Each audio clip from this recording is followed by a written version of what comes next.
All. This is Dr. Mubin Sayed from drbeen.com. Welcome to one more show. So the discussion today is the measles and all about measles. Measles was declared eradicated in 2000, in year 2000 in the US. However, there have been outbreaks after that. Usually the outbreak is defined as 3 related cases, and then there can be secondary cases that are related to that outbreak.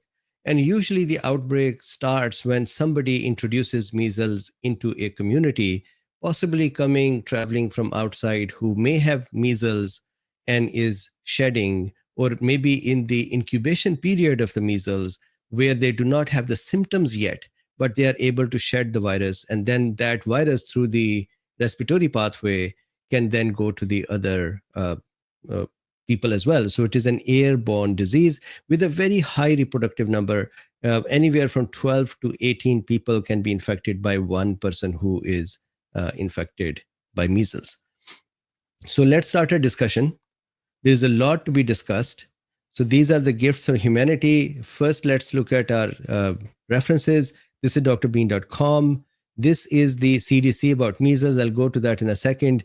Then what I'll do is this. We will go over the clinical symptoms, the complications, the pathogenesis, and the possible management. This is one of the papers that is interesting. This is one more, continuing education activity about measles.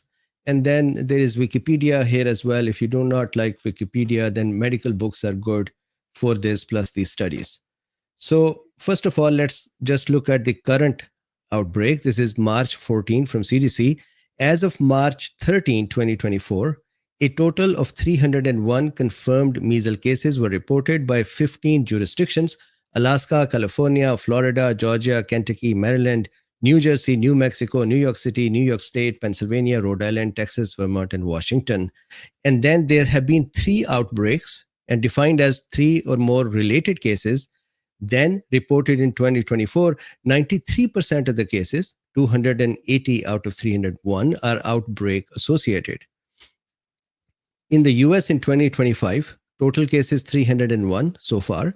Age, if you see under 5 years, 103, 34%, 5 to 19 year, 126, 20 plus years, 63, age unknown, 9, vaccination status unvaccinated or unknown, 95%, 1 MMR dose, 3%, and 2 MMR doses, which is a complete doses, 2%.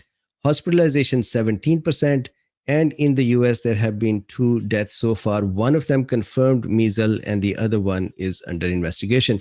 So with this background, let's look at the measles and what does it do to us. So measles virus is an RNA virus. That means it has an RNA. It belongs to genus Morbillivirus, and it is a paramyxovirus. The size is 100 to 200 nanometer in diameter. Some literature actually even says that it could be up to 1000 nanometer in diameter as well. It is a single-stranded core. So if you see in the center, there is a single-stranded core of RNA. And then humans are the natural reservoir of this virus. There are no animals known to be carrying measles virus. So it is transmitted from one human to another human. It lives in humans as well. Now, the measles virus, just like COVID virus, it has surface proteins on it which allow it to bind. So there is a protein called heme agglutinin, and there is another important protein called fusion protein. Heme agglutinin is the protein that is used to bind with the target cells. Most of the time, the target cells are the immune cells, especially the innate immune cells, but adaptive immune cells can become infected as well. So macrophages and dendritic cells, or the reticuloendothelial cells that are present in the thymus of the patient, spleen of the patient, and lymph nodes of the patient, that is where the measles virus can actually infect them, like macrophages and dendritic cells. And that is how it actually causes the immune performance reduction as well, because the immune cells themselves are infected. The measles virus has a helical ribonucleoprotein. So this central protein is helical in structure.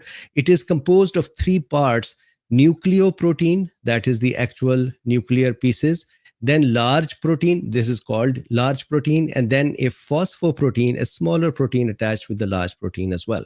Then the cell membrane or the viral membrane or the envelope also has another structure which makes the matrix of the virus.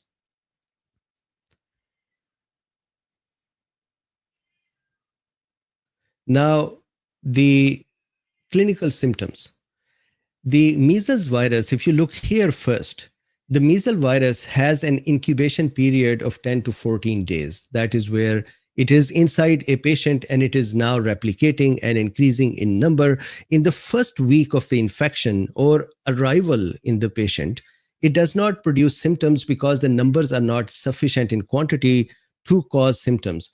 And it is infecting the upper respiratory tract. So that means nasopharyngeal area or nose and the throat.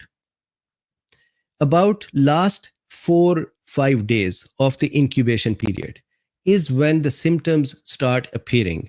The first set of symptoms that appear are called prodromal phase, and they appear about 14 days after the 14 days of incubation period. And those are general symptoms. You can't just say that this is measles. Those general symptoms are fever, runny nose, conjunctivitis. And then what happens is a little more typical symptoms of this disease, measles, start appearing. So what is that? Number one, there is a rash that starts appearing on the face, especially from the head area and behind the ears. With that, there is the complex spots, which are diagnostic of measles. Complex spots are that if you look at the internal side of the mouth, the cheek of the patient, you would see reddish spots there or reddish rashes there with the central white or blue area. These are called complex spots, and when they are present, it is measles that the patient has. Now the patient has started coughing as well, and patient has started now shedding the virus as well. The virus can hang out on the respiratory droplets and it can stay in the environment where the measles patient was for about 2 hours. It can stay on the surfaces as well, just like other respiratory viruses and bacteria. Now, the prodromal phase, which is the initial just generalized symptoms, fever, runny nose, conjunctivitis, that lasts for 2 to 4 days. Then comes the rash, which starts from the face area and the back of the ears and then starts spreading downwards, even going up to the soles and the soles of the feet and the palms of the hand as well. There are some infections whose rash do not go to the soles and palm, but measles infection does produce rashes on the soles and the palm as well. So this phase stays in for about 5 to 6 days. And then the resolution starts, which goes on for 1 to 2 weeks, in which the same order, that is starting from the face and going downwards, the rash starts resolving, leaving a brownish area where the reddish and maculopapular, which is raised rash, was present. So let me very quickly talk about the maculopapular rash. What happens is macular means flat surface, red flat surface, and papular means raised. So these rashes have either one raised area in them and then surrounding red flat area, or there may be multiple raised areas in them with interspersed flat area. So that is called maculopapular rash. Now, somebody is saying that does it go to bloodstream? And I'm going to discuss that in a second. General answer, yes, it does go to the bloodstream. What happens is that when the virus, so this is a slide that is next, but I'm going to just very quickly answer it here because that is a question in the comments. So what happens is that as the upper respiratory tract becomes infected, the virus from there disseminates into the bloodstream, and it actually starts infecting the endothelial cells of the blood vessels as well. That is why the blood vessels integrity is compromised, and that is why the rashes or the spilling of the blood occurs. Now, from the blood vessels, the virus then jumps into the tissues, and especially the lymphoid tissue or the tissues that have the lymph or immune cells. and that is the thymus, spleen, and lymph nodes. There, the cell starts attacking the virus starts attacking the immune cells, reticuloendothelial cells, especially macrophages and dendritic cells of the innate arm, and starts converting them into the big giant nuclear cells. And I'll discuss that in a second. But at least that answer, that does it go to bloodstream? Yes. It would then actually enter, after infecting the immune cells, it would enter the bloodstream again and keep disseminating in the body. So let's look at the complications before we go to the pathogenesis. So the clinical part is completed in one place. Complications, the 1 in 1,000 cases of measles can develop encephalitis. That is, their brain swells up. There is inflammation of the brain. That in 10% of the cases, not of the measles cases, but 10% of encephalitis cases can die as well. So it is fatal in 10% of the encephalitis patients. The other complication is that even if the patient survives, some of the patients can become permanently deaf or develop permanent retardation as well. Now, this happens in 40% of the cases of encephalitis, not of measles.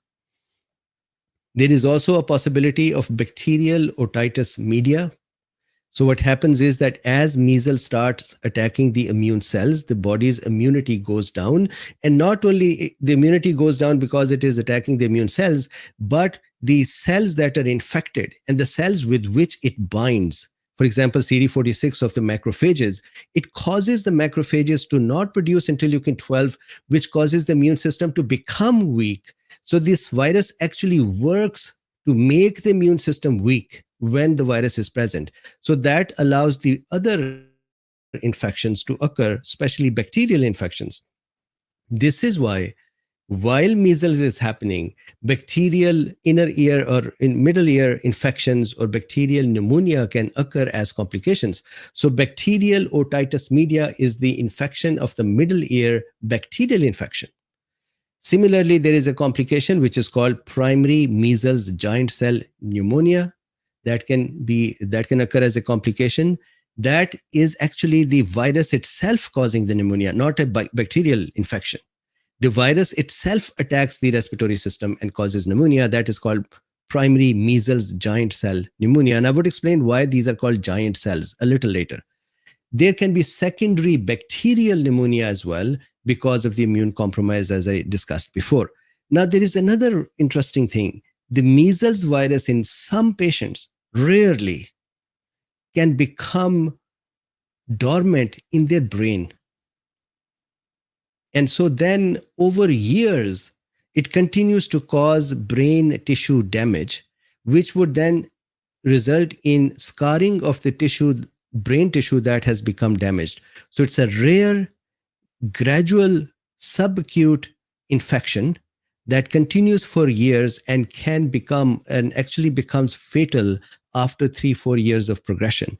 This is called subacute sclerosing panencephalitis. So subacute, that means it is not acute. It doesn't have the fevers and other symptoms. It is also not chronic. It is faster than chronic, but slower than acute. It is called subacute, and it is sclerosing, that is scarring of the brain tissue occurs. Sclerosing means to develop scars of panencephalitis. Pan means the whole brain. Encephalitis is the inflammation of the brain. So the whole brain can become inflamed over 3-4 years, and then it becomes fatal.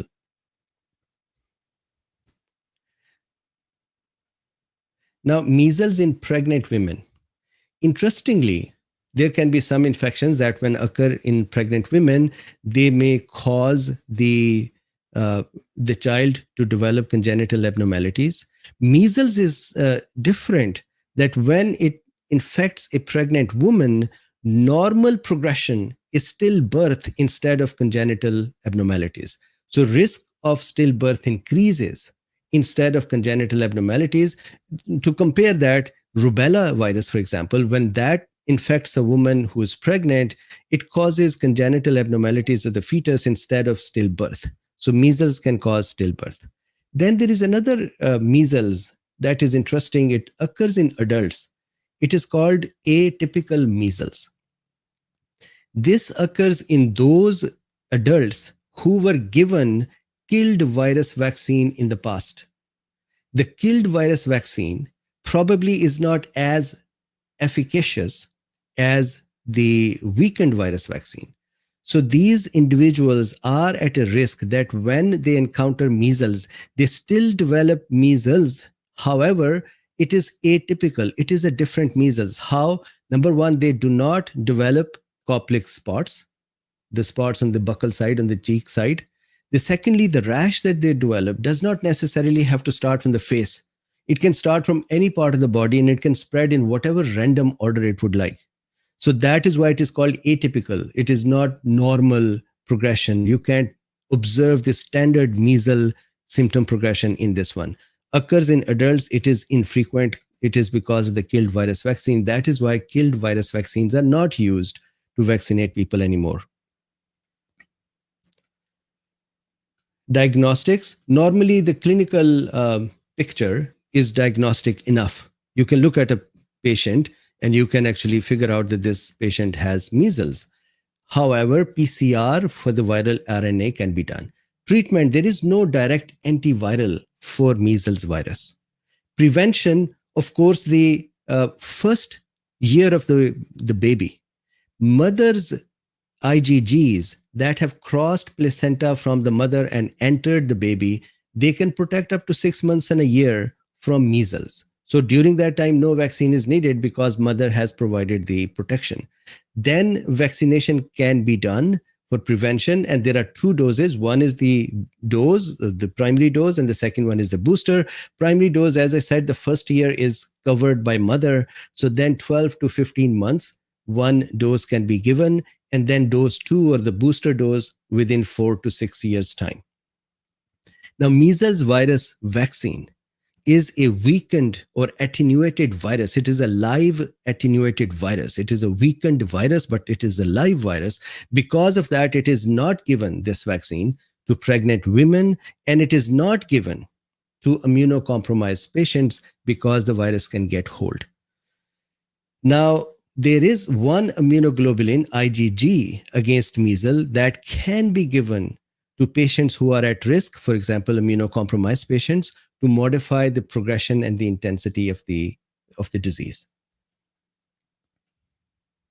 Now, very quickly, the pathogenesis. This was a question that came up earlier, that does it go to the bloodstream? So let's talk about the pathogenesis. So the infection occurs through the respiratory route. Somebody coughed and talked or sneezed or laughed, whatever, just like the other respiratory viruses. The virus is shed from their nasal and mouth area. It is on the droplets. Then it enters another person's nose and throat, and it causes infection there.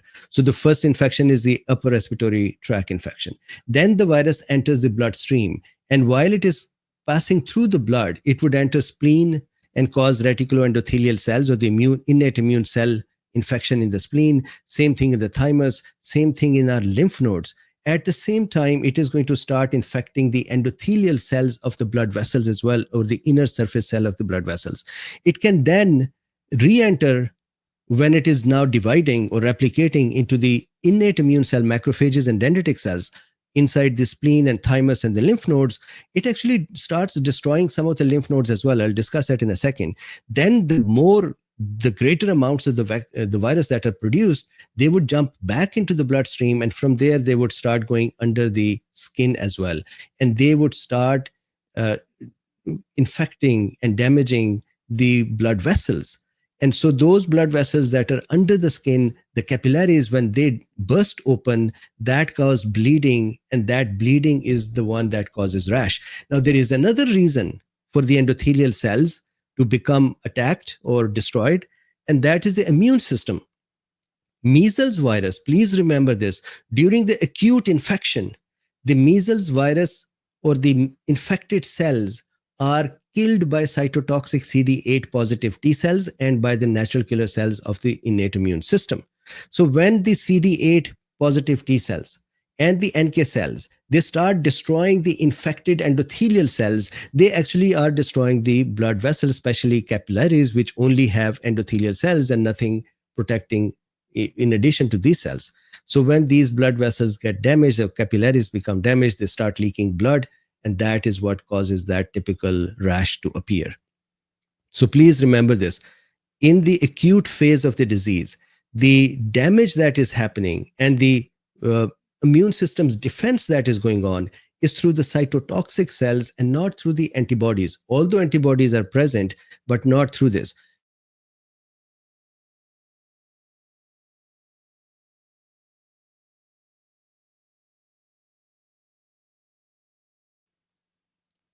My apologies. I think my network went down. The lifelong immunity, I hope that you can hear me. The lifelong immunity is actually incurred not by the cytotoxic T cells, but instead by the antibodies. So the immunity is given by antibodies, but acute fight occurs because of the cytotoxic T cells and NK cells. Now, this disease has a very interesting behavior with the immune cells. It produces multinucleated giant cells. It produces big cells, multiple cells, they fuse together to become one cell. And now you remember that every cell has a nucleus. So if you fuse 10 of them, then that one big giant cell will have 10 nuclei in it. That is what the measles virus does. So what happens is, imagine that this is one virus, one macrophage or a dendritic cell that got infected by the measles virus. The virus actually causes this cell to protrude its cell membrane towards the healthier cells and start fusing with them.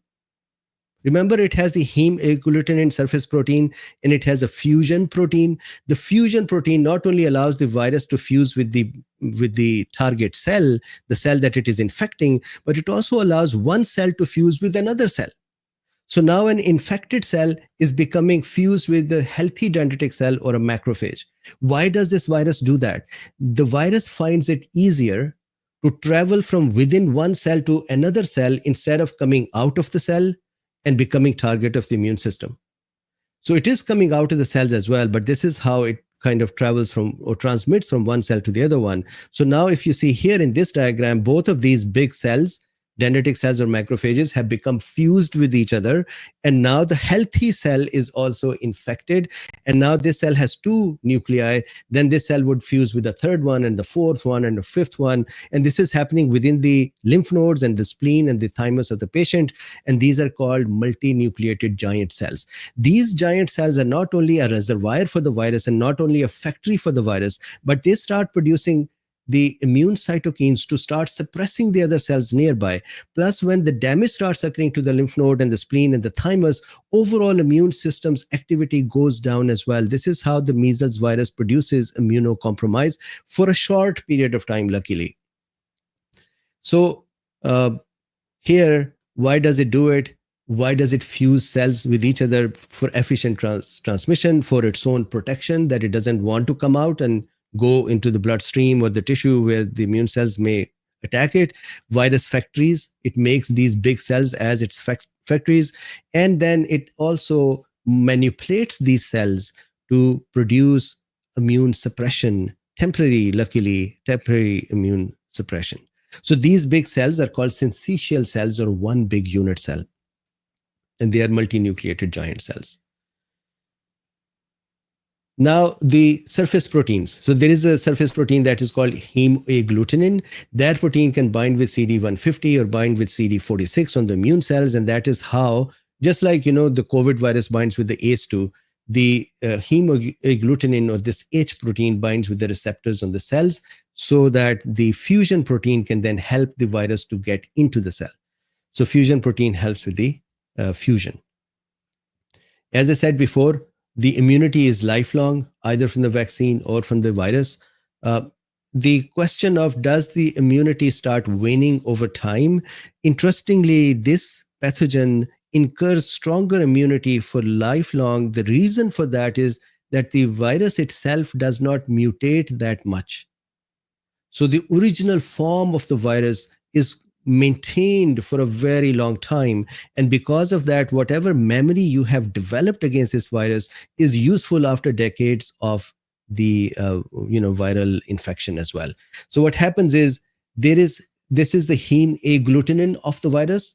that surface protein, and our body starts making immunoglobulin Gs against that, the memory cells. The memory cells would go out and camp out in the bone marrow, where they can make IgGs on demand, and they can make IgGs on lower level basal levels as well.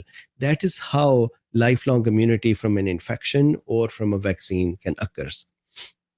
It doesn't mutate that much. So now, last diagram for today's discussion.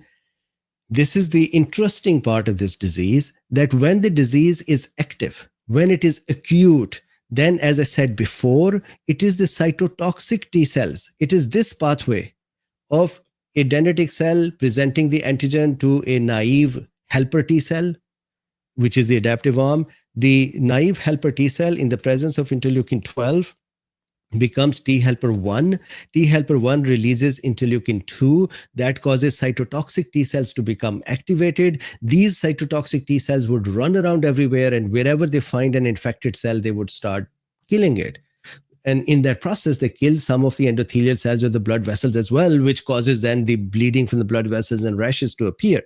Now, in the long term, the B cells making antibodies against heme agglutinin protein are the ones that would start helping, and they produce IgG as the memory cells, and that IgG will bind to the heme agglutinin of the virus and prevent the virus from fusing, from binding to the receptors, and that is how the protection occurs.